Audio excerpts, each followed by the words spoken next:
Hello friends, इस समय India में जितने भी ई कॉमर्स सेलर हैं जो कि ऑनलाइन सेलिंग करते हैं और वो अमेजोन, फ्लिपकार्ट, मीशो और शॉपी पे सेल करते हैं, तो उनके दिमाग में एक क्वेश्चन बहुत बार आता है कि हमको अमेजोन पे कंसंट्रेट करना है कि फ्लिपकार्ट पे कंसंट्रेट करना है कि मीशो पे कंसंट्रेट करना है या शॉपी पे कंसंट्रेट करना है। क्योंकि एक स्मॉल स्केल सेलर या मीडियम स्केल सेलर जिसके पास फाइनेंस की प्रॉब्लम है, तरह तरह की प्रॉब्लम्स होती हैं, उसके लिए ये देखना बहुत ज़्यादा ज़रूरी होता है कि मुझे कहाँ पे कंसंट्रेट करना चाहिए।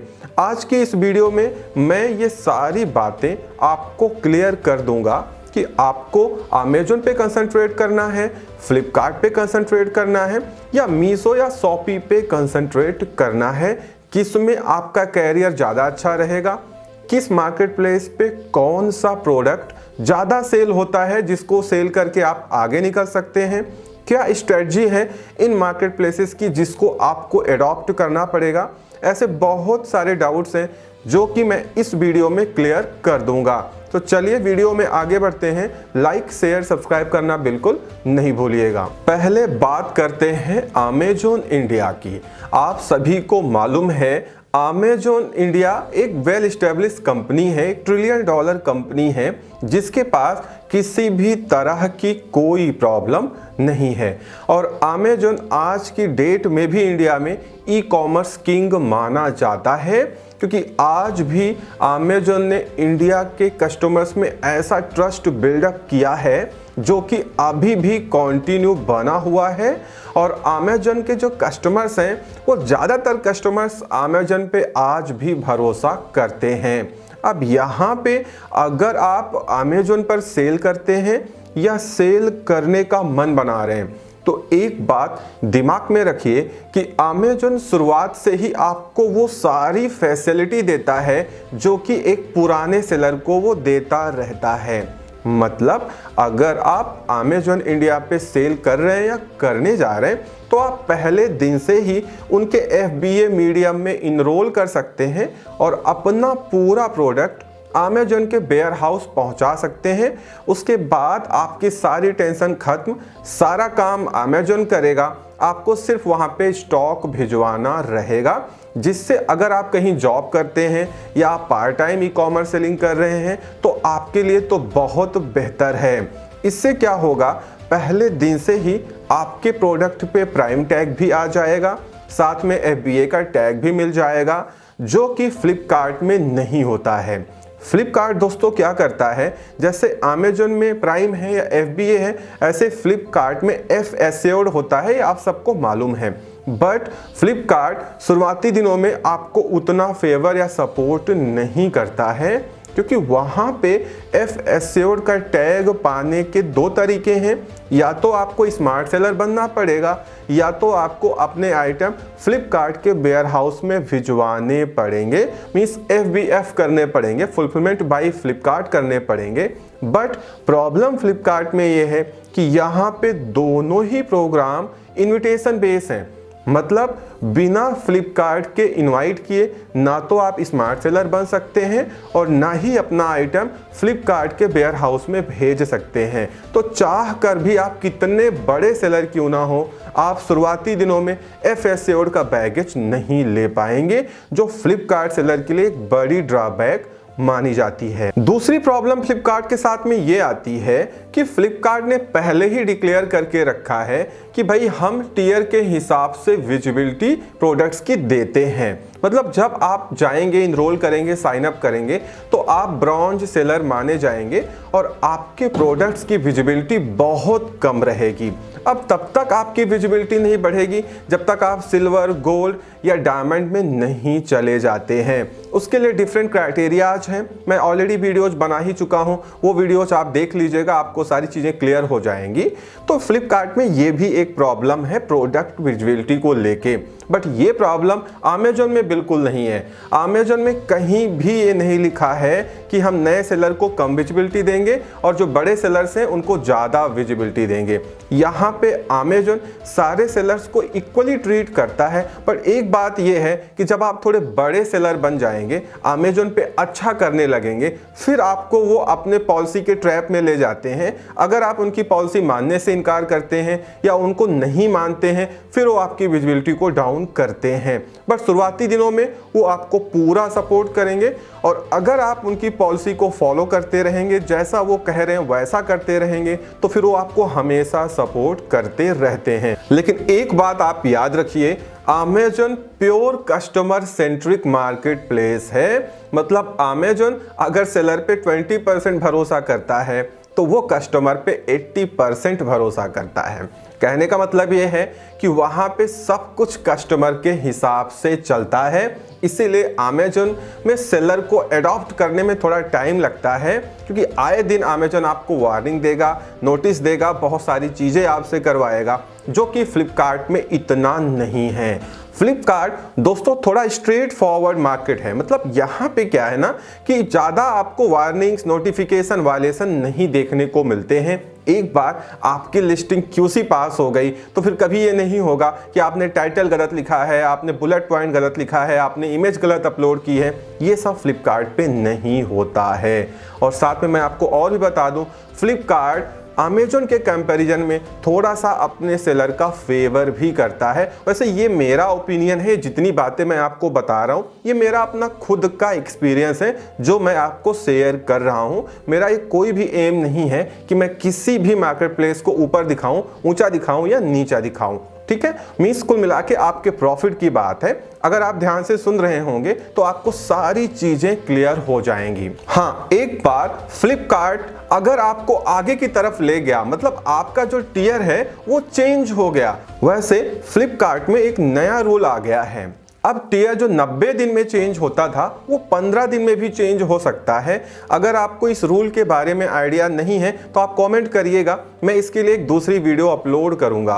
अब 15 दिन में भी आपका टियर रिफ्रेश हो सकता है। ये फ्लिपकार्ट की एक स्कीम आ गई है। लेकिन यकीन मानिए दोस्तों, एक बार आपका टियर अगर रिफ्रेश हो गया और आप आगे निकल गए, आप सिल्वर में चले गए, गोल्ड में चले गए, डायमंड चले गए, तो जितनी सेल आपको मिलेंगी, याद रखिएगा फ्लिपकार्ट फिर आपको आगे की तरफ ही ले जाएगा, पीछे नहीं लाता है, अगर आपकी परफॉर्मेंस जस्टिफाइड है तो। पर अमेजोन में ऐसा नहीं होता है। अमेजोन में अगर आप अच्छा कर रहे हैं, परफॉर्मेंस भी ठीक ठाक है, लेकिन आप उनकी पॉलिसी को कंप्लाई नहीं करते हैं, आप उनकी नहीं सुनते हैं, तो फिर वो आपकी विजिबिलिटी को हैम्पर कर सकते हैं। इसीलिए ये दोनों में थोड़ा डिफरेंस हो जाता है।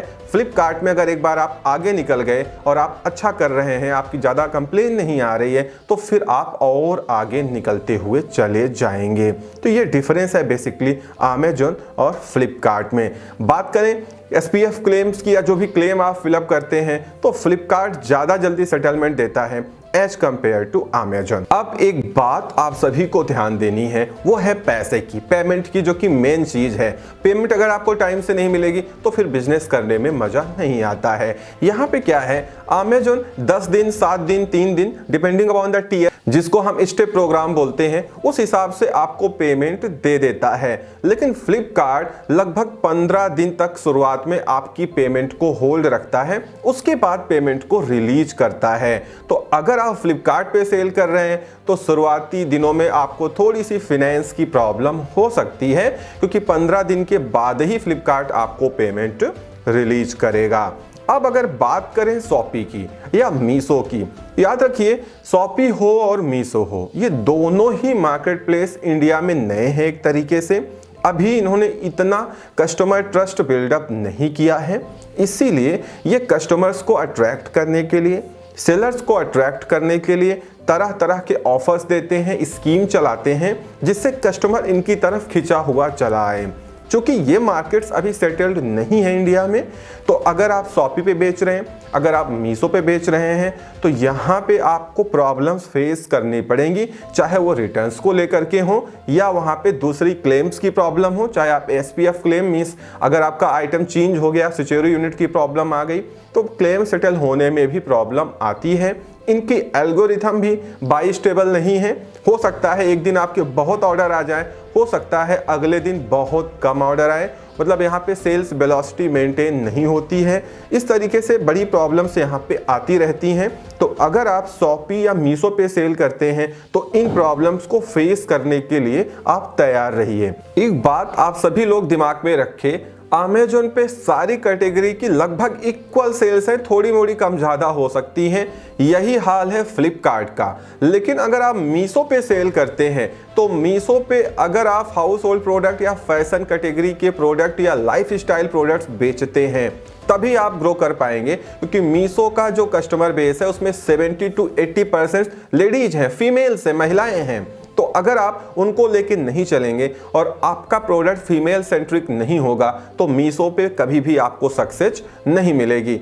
शॉपी की बात करें, शॉपी तो बिल्कुल ही नया है। तो यहाँ पे भी अभी जो क्लॉथिंग में डील कर रहे हैं, जो शूज बेचते मीन्स जो फैशन कैटेगरी है, लाइफ स्टाइल कैटेगरी है, उनके फिलहाल अभी ज़्यादा ऑर्डर देखने को मिल रहे हैं। तो अगर आप मीशो या शॉपी पे सेल करने जा रहे हैं और आपके प्रोडक्ट फैशन कैटेगरी से हैं या लाइफ स्टाइल कैटेगरी से हैं या house hold home improvement category से हैं, तो आपको ज़्यादा सेल देखने को मिलेगी। रही बात पेमेंट की, तो यहाँ भी पेमेंट में कोई प्रॉब्लम नहीं आएगी। जो इनकी पॉलिसीज हैं वो आपको फॉलो करना पड़ेगा। शॉपी की जो पॉलिसी है, एक बार जब कस्टमर्स को ऑर्डर डिलीवर हो जाता है उसके 2 से 3 दिन बाद आपका जो पेमेंट है, अगर कस्टमर रिफंड नहीं करता है तो वो आपके वॉलेट में आ जाता है और वो जो क्लियर पेमेंट है आपका, जो आपके वॉलेट में शो होता है, उसको आप कभी भी अपने अकाउंट में ट्रांसफ़र कर सकते हैं। मीन्स लगभग एक वीक में 6 से 7 बार आप पेमेंट को ट्रांसफ़र कर सकते हैं। वो पेमेंट जो क्लियर हो चुकी है, और जो पेमेंट क्लियर नहीं होती है वो पेंडिंग में रहती है, वो जब तक क्लियर होकर वॉलेट में नहीं आ जाएगी तब तक आप शॉपी में पेमेंट ट्रांसफ़र नहीं कर सकते हैं। बात करें अगर मीशो की, तो यहाँ पे भी आपकी पेमेंट 10 से 15 दिन तक होल्ड रखी जाती है। उसके बाद पेमेंट आपके अकाउंट में भेज दिया जाता है। यहाँ पे पेनाल्टी का भी प्रावधान है। अगर आप गलत करेंगे या मीशो को लगता है कि सेलर फ्रॉड कर रहा है तो आपके ऊपर पेनाल्टी भी लगाई जा सकती है। इसलिए याद रखिए, अगर आप शॉपी पे सेल कर रहे हैं या मीशो पे सेल कर रहे हैं तो दिमाग में एक बात बिल्कुल बैठा लीजिए, यहाँ पे आपको थोड़ी बहुत प्रॉब्लम फेस करनी पड़ सकती है, क्योंकि अभी ये मार्केट प्लेस इंडिया में सेटल्ड नहीं है और इनका कस्टमर भी अभी सेटल नहीं है। लोग जाते हैं, देखते हैं, खरीदते हैं, कैंसिल करते हैं, रिफंड करते हैं। ये चीज़ें यहाँ पे आम हैं। इसीलिए अगर आप रिफंड रेट को देखेंगे ना, तो अमेज़न इन सब में आज भी बेटर माना जाता है और अमेज़न पे रिफंड फ्लिपकार्ट, मीशो, शॉपी इन सबके कंपैरिजन में सबसे कम होता है। अगर सबको समराइज करें तो अगर आपको प्रीमियमनेस चाहिए, आपको प्रीमियम फील चाहिए, तो अमेज़न नंबर 1 पे आता है। नंबर 2 पे फ्लिपकार्ट आता है क्योंकि वो वेल सेटल्ड हो चुका है इंडिया में। नंबर 3 पे शॉपी आ रहा है क्योंकि शॉपी के पास फाइनेंस की कोई कमी नहीं है, बजट की कोई कमी नहीं है। वो ऐसे ऑफर दे रहा है जो कि मीशो भी नहीं दे पा रहा है। और नंबर 4 पे मैं मीशो को रखता हूं क्योंकि यहाँ पे प्रॉब्लम्स रेट बहुत ज़्यादा हैं। तो इस तरीके से ये मेरा ओपिनियन है, जो अगर आप समझेंगे तो ज़रूर आपको फ़ायदा देगा और आपको सक्सेस पाने में मदद करेगा। तो इस वीडियो में इतना ही। उम्मीद करता हूँ वीडियो पसंद आई होगी तो लाइक एंड शेयर कर दीजिएगा। चैनल पे नए हैं तो चैनल को सब्सक्राइब जरूर कर लें, क्योंकि आपको यहाँ पे इस तरीके की वीडियोज मिलती रहती हैं। Thank you so much.